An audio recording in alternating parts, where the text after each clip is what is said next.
Well, g'day travellers, welcome back to the channel. We have got just over, or maybe just under, 12 weeks to go before we head off to the beautiful Kimberley region of WA, and we drag this thing behind us, but still got some issues. So we've decided today is the day that we're going to get stuck into this thing and sort them out. Now, we're a little bit limited on time, so we have no choice because we've both got a day off today.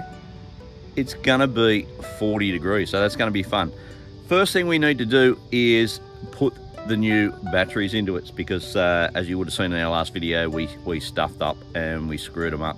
Now we've got two brand new 120 amp AGMs from Kick-Ass to go in. A lot of you have been asking me, why aren't you going to lithium? Well, the reason being is that we haven't yet made up our mind whether we're going to keep the Austrack long term. We are thinking of going a small hybrid caravan, so that's why we didn't want to lash out and spend a few grand upgrading this thing to lithium, because we haven't decided yet if we're going to keep it. But let's get in and we'll run you through what we're going to do. There's a couple of things that we haven't even tried out yet, and Nine's got that kitchen modification she wants me to do, so we'll see how that goes too.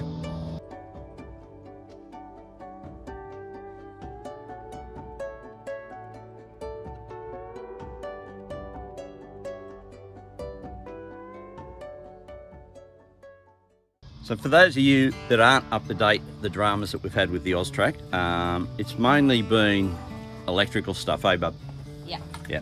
So right from the word go, we had an issue with the solar. So the solar, there's an Anderson plug to the outside that's supposed to run through to the solar on the Manager 30, and we have never ever been able to get that to work. So I've given up on that.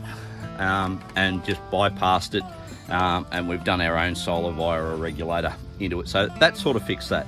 The first big trip we did with this thing, which was out to the Monday Bash, and then all over dodging the rain wherever we could manage to find a dry spot to camp, we had issues that the trailer wouldn't charge off the vehicle. And in a minute, I'll show you what the problem was with that. And I can't believe that Austrack wired it up this way. And I actually spoke to the guys at Red Arc and told them of the problem, and they said, why the hell has it got a circuit breaker? Well, I don't know, we didn't put it in. But we got rid of that, and I'll show you the circuit breaker. I've got it sitting in the shed here somewhere. So this was the culprit, this little 50 amp circuit breaker, and for some reason it was just tripping out after a couple of minutes, and the camper wouldn't charge, and as a result we ended up having to go from caravan park to caravan park. Now if you've been watching this for a while, you would know I don't mind a caravan park once a week to do some washing and have a decent shower, but I'm not a fan of staying in them every night, and that's what we had to do on that trip, all because of this little bugger. Well folks, so we're in at Trilby Station. We rolled in after dark, and things ain't looking great, to be honest. We can't get the camper to charge up. We're currently sitting on 11.7 volts and 50% by the gauge, which is pretty much dead when it comes to AGMs. So the guys from Red Arc said, get rid of it and put in a 60 amp fuse. Did that, and we haven't had an issue since.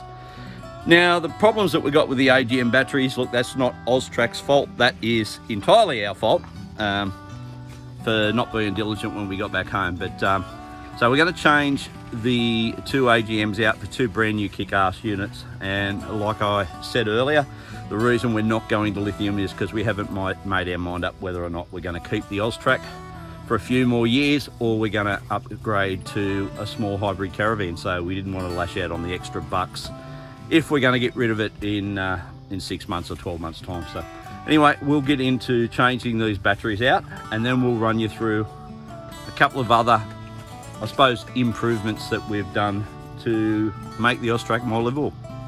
And then we're going to work out, because we haven't even tried our hot water system, we don't even know how to hook it up. So we'll take you through a couple of absolute noobs trying to work out a hot water system on an Austrack. Let's get into the battery. So the batteries in the Aus tent live under the lounge there. You can see that Anderson I got running in, so that's where we've connected the solar to. So in this side we've got our Red Arc 2000 watt inverter, which we don't really use all that much. We try to limit that. And then we've got these big suckers here that we have to replace out. So I guess it's time to disconnect everything. So halfway through, or more than halfway through changing these batteries, what's really interesting to me is that Austrack advertised this with 220 amp hour AGM batteries, and what I found is when I pulled these out is they're actually a lead acid battery, not an AGM. So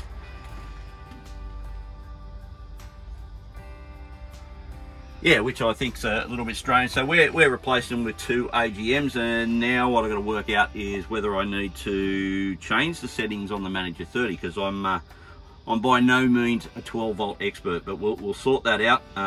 The batteries are physically fairly different in size, but they're fitted in. Now it's just a matter of putting all the wires back together. Tip when you're doing this, if you're a dummy like me when it comes to complex 12 volt stuff, take a photo first so you know where all these wires go. Anyway, I'll get back to wiring this thing up, and then we'll find out whether or not I need to tinker with the Manager 30 to make it all work.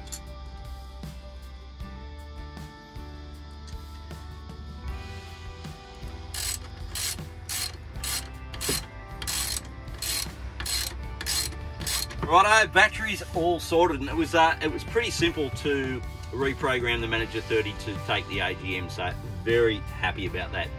Now we've got our new kick-ass solar panel currently plugged in, and it's running through the regulator on the solar panel.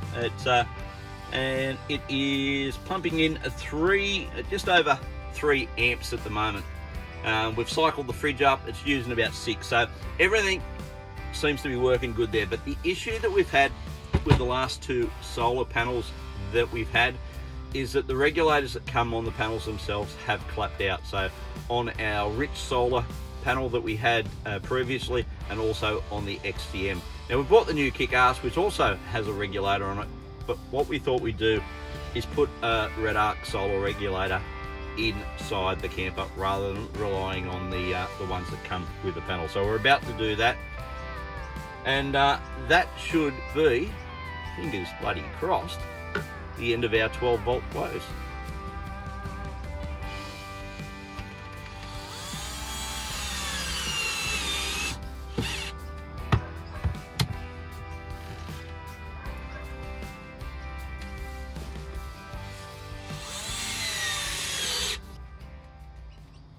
Right. In terms of changes we've had to make to the Austrack, one of the first things we noticed was the mattress is bloody atrocious. So hard, aren't they? They are very hard, and everybody says the same thing, and everybody asks, what does everybody do? So absolute crap mattress, which is still in it, by the way. Now our first attempt was to put a gel mattress topper on it, and made a little bit of a difference.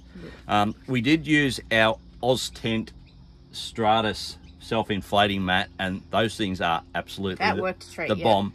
But the problem was we had to deflate it every time we packed up, and it wasn't that hard, but at the same time, like, you get like a long day. Just more to do. So that wasn't ideal, even though it gave us a cracking night's sleep. So we finally found something that worked, and it come from IKEA. So run us through what we've done, Dale. So we found this mattress pad from IKEA. It's called the Tussoi, which is spelled T-U-S-S-O-Y. I think so, yeah. Yeah. And it is about roughly 10 millimeters thick. No, 100 millimeters thick. 10 centimeters thick. 10 centimeters. Okay, 10 centimeters. And it is the best thing we've done yet. It's so comfortable. It's memory foam, so it actually, when you put your camper down, it actually decreases size as well, so it's really good for that, so it's not putting more pressure on closing up the camper, and it's a really good, comfortable night's sleep. So this is it here. So about 100 mil thick. They're pretty flat when you unpack them, so you've got to leave them for like 24 hours to sort of expand. But this has been an absolute cracking solution, hasn't it? And it fits the whole mattress. Yeah, it's perfect. It's a perfect size. It's exactly the same size as, this is a double or a queen? This is a double in here, isn't it? It's a queen, is it? Yes. Okay, so it's a queen size mattress. They're not cheap. They're about $300, $299 or something. So they're not cheap, but really $300 when you're going to be spending a lot of time in your camper, I reckon it's worth it. Don't you? Yeah. So yeah, so that's what we've done for the bed. So if you're going to buy one of these Austracks and you don't like sleeping on a marble slab, get yourself one of these Tesoi mattress. I think they call them a mattress pad, don't they? Mattress pad from IKEA, and that's worked a treat for us. Now, so far, every time we take off somewhere, we nick the doona off the bed at home. So I said to Neen, I reckon we need one to just live in the Austrack.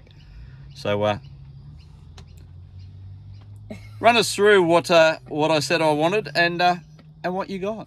So Rob said he wanted something brighter, but the fact that the camper was grey, all the canvas is grey, so he said we need something bright, maybe something tropical with lots of colour.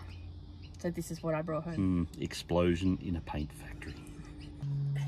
Show us what you bought, darling. So I brought the Tree of Life. Hooly durly. I did say bright. It's bright. Okay, yeah, you delivered. I did. I go back to explosion in a paint factory. Look at that. Yeah, so this little sucker comes with a gas hot water system, which we have absolutely no idea how to use. So I reckon it's time we work that out before we go living in this thing for 6 weeks. What do you reckon? So she's mounted in here. So the previous owners have mounted it on the inside of the door here. And we've actually, it's hard to tell because we're a little bit cramped, but we've put a our kick-ass ensuite that used to be on Grasshopper up on the boat rack. So the idea is to be able to have a shower there with the hot water system here. So now we've got to work out how to hook it up to the gas, hook it up to the water, and turn it on. Hope there's a book for this thing. Right, so we've got a bag of bits and bobs, which I don't think we've ever opened.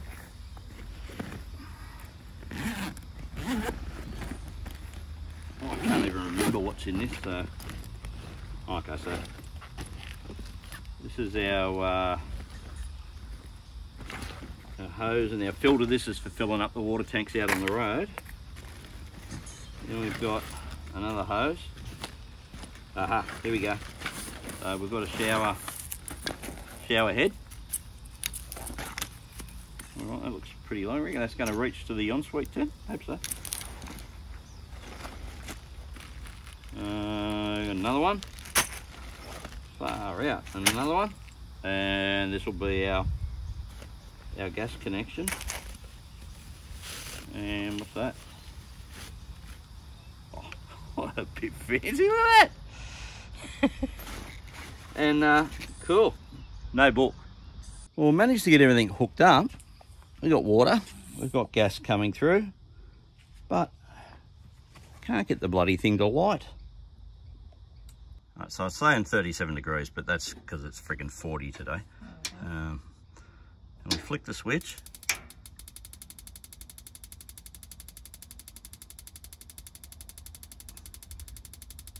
You can hear the igniter going, but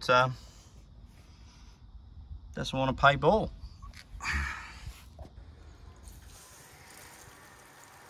We got all bloody excited then. We thought we had it cranking. It went up 38, 39 degrees. The water was beautiful and warm. And then she went cold again because we had hot water sitting in the hose, didn't we? So I'm out of ideas, folks. So if you got one of these things, drop it in the comment. I don't know. We've got gas, we've got water. We can hear, if you listen to this,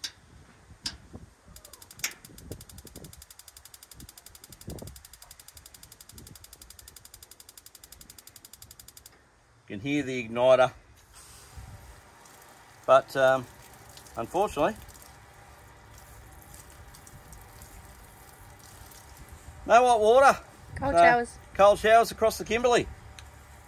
But if you got one of those things and there's a trick to them, please drop it in the comments. Let us know, because I am out of ideas, out of patience, and clearly out of hot water. Right, so this is our new 200 watt kick-ass solar panel, and it's a heaps more compact. It's heaps lighter than the previous ones I've had, which is why we went with it. We've hooked it up, it's been running all day. It's working an absolute treat. The only downside is the legs on it. So come around the other side, Dale.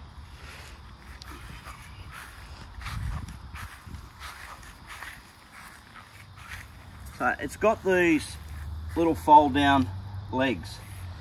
Now they're pop riveted into the aluminium frame on it. What happens if you pull them just a little bit too hard is the pop rivets come out of the plastic. So that's probably not the best. So I'm going to have to drill the pop rivets out and rivet this back in and be a bit more careful. But if you're going to get one of these solar panels, which on the surface looks really good, as I said, we've plugged it in, it's worked really well all day. That's a little bit flimsy, and how's that going to go traveling around? I don't know. Maybe this is just a dodgy leg. I'll pop rivet it back in and keep an eye on it, and we'll let you know how it goes.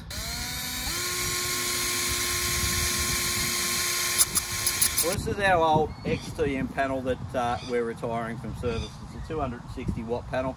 As you can see, it's a fair size, and this has to be stored inside the camper when we're traveling.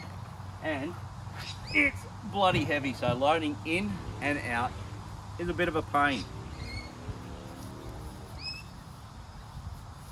This is our new kick-ass panel. So slightly smaller panel, sure, 200 watt compared to 260, but look at the size difference and the weight difference. Unbelievable. It's going to be so much easier to store that inside the camper as opposed to the old one. Sure, we had a little drama with the legs, which I've now fixed. I've riveted the leg back in, but we run it all day today. It seemed to work a treat, pump heaps of power in via the new red arc regulator. So fingers crossed, this is just going to make life so much easier and give us all the solar that we need. Well, I think that's it. I think we've got this thing sorted for the Kimberley now, fingers crossed, except for the hot water. Well, I've never ever had hot water before. I'm not really going to miss what I didn't have. Neen wants it, but we'll see how we go. If we can get it working, like I said, if you got any tips for us, drop them in the comments.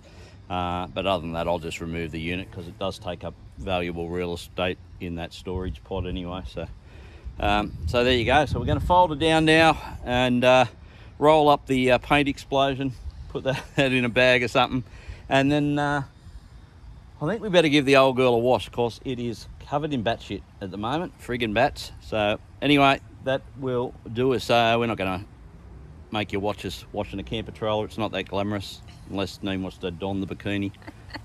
Chicken bum shot. So there you go. So I hope you found this interesting and less frustrating than I did. Could have picked a better day than 40 degrees to do this. It is absolutely stinking hot, so I'm going to enjoy the cold water when I'm washing this thing, I think. And I think we'll call it an episode there. So you know the drill, guys. If you like what we do, smash the subscribe button. Check us out on all our other socials, and don't forget to become part of the We Went That Away Adventures crew on Facebook, so you can join us on some episodes. So for now, that'll do us. Cheers, guys.